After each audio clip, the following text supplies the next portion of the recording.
In its time, the Dragonpit was a marvel of the world. Full-grown Targaryen dragons nested beneath its massive dome.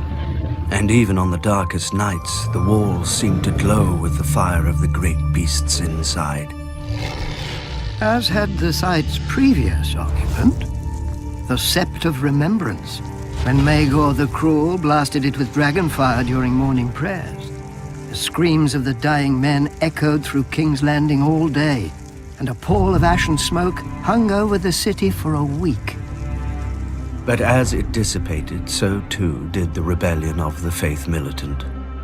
The Sept of Remembrance faded from memory, and Maegor decided to replace a monument to the gods with a monument to his family, the Dragonpit.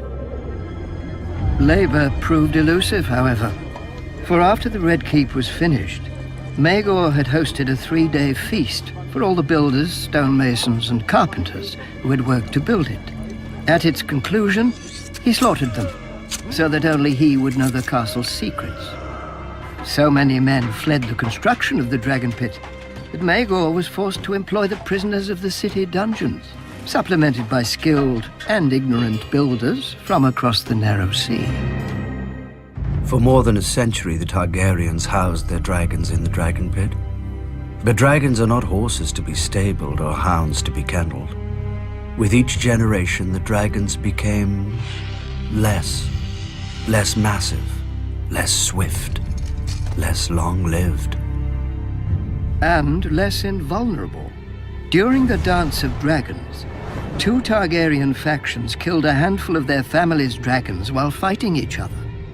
A frenzied mob even broke into the Dragonpit and slaughtered the 5 dragons chained there, though the last managed to bring down the roof of the Great Dome on its assailants.